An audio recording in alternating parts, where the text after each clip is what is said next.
आखाती युद्धामुळे बाधित झालेल्या गॅस पुरवठ्याचा परिणाम आता रेल्वेच्या कॅटरिंग सेवेवरती देखील दिसू लागलाय। IRCTCच्या किचन जे आहे यामध्ये व्यावसायिक सिलेंडरचा तुटवडा निर्माण झाला। त्यामुळे येत्या काळामध्ये IRCTCच्या माध्यमातून देण्यात येणारी खाद्यपदार्थांची सेवा ही स्थगित करण्याची सूचना रेल्वे मंडळाने केली आहे। कुर्ला, शिवडी, पनवेल, वलसाड, चेंबूर, बोरिवली, पवई या 7 ठिकाणी IRCTCचे क्लस्टर किचन आहेत। आज या किचनमधून प्रवाशांना फक्त रेडी टू ईट असे पदार्थ देण्यात येणार आहेत। सध्या राजधानी एक्सप्रेसमधून आढावा घेतलाय आमच्या प्रतिनिधींनी। आपण सध्या CSMT स्थानकात आहोत आणि इथून राजधानी एक्सप्रेस आता सुटणार आहे। त्या राजधानी एक्सप्रेसमध्ये जे खाद्यपदार्थ अपलोड केले आता ते आपण पाहतोय इथे। खरं म्हणजे IRCTCचं जे बेस किचन आहे किंवा क्लस्टर किचन आहे त्याच्यामध्ये अन्न बनवलं जात नाही। त्याच्यामुळेच आजच्या या राजधानी एक्सप्रेसमध्ये आपण पाहताय की हल्दीरामचं हे तयार असलेलं खाणं जेवण जे आहे ते इथे सर्व केलं जात आहे। रेडी टू सर्व किंवा रेडी टू ईट अशा प्रकारचं जेवण आहे। म्हणजे हे जे जेवण आहे त्याच्यामध्ये पाणी टाकायचं, गरम पाणी टाकायचं आणि त्याच्यानंतर ते जेवण तयार होतं आणि तेच जेवण जे आहे ते आज प्रवाशांना दिलं जाणार आहे। अशा प्रकारे सगळे बॉक्सेस जे आहेत ते सध्या भरले जात आहेत। आपण पाहताय संपूर्ण या स्टेशनवर इथे अशाच प्रकारे रेडी टू ईट हे जेवण जे आहे ते सर्व केलं जाणार आहे। यामध्ये स्नॅक्स देखील आहे, नाश्ता देखील आहे आणि नाश्त्यांबरोबर इतर ज्या गोष्टी म्हणजे मुख्यतः जे जेवण आहे पराठे असतील किंवा पराठ्यांबरोबर बिर्याणी असेल हे सगळंच। आता हे बघा हे पोहे आहेत हल्दीरामचे, हे देखील याच्यामध्ये गरम पाणी टाकायचं आणि ते पोहे जे आहेत ते सर्व केले जाणार आहेत। अशा प्रकारे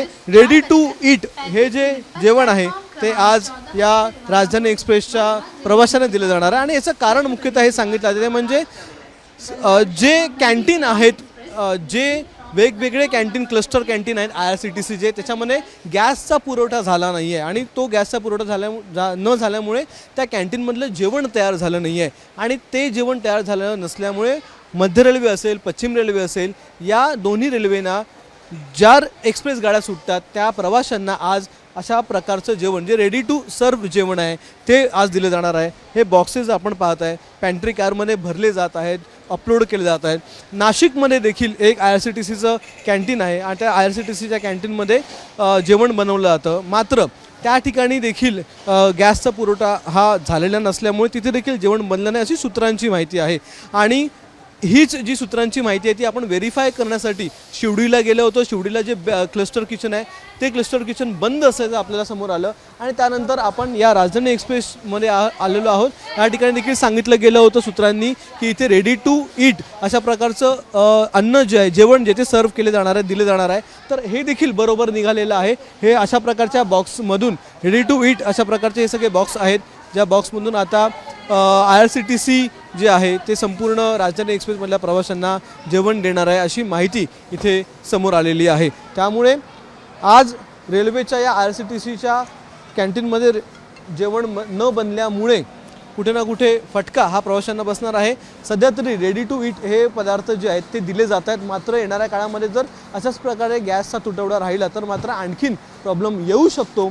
IRCTCचा हा दावा आहे की जितक्या ट्रेन चालतात मग राजधानी असेल किंवा दुरंतो असतील, तेजस एक्सप्रेस असेल, वंदे भारत असेल, या सगळ्या एक्सप्रेसमधून प्रवास करणाऱ्या प्रवाशांना जे जेवण दिलं जातं आहे त्याचा सध्या तरी काही दिवस हा प्रॉब्लेम येणार नाही आहे। त्या ठिकाणी पुरवठा व्यवस्थित होणार आहे पण जे जेवण आहे ते रेडी टू ईट असणार आहे। इतर प्रवाशांना त्यांचा जो पैसे जे त्यांनी भरलेले आहेत आधीपासून या जेवणाचे ते कदाचित येणाऱ्या काळामध्ये रिफंड देखील केले जाणार आहेत। कॅमेरामन विनयसह अक्षय भाटकर, ABP माझा, मुंबई। ABP माझा, उघडा डोळे बघा नीट।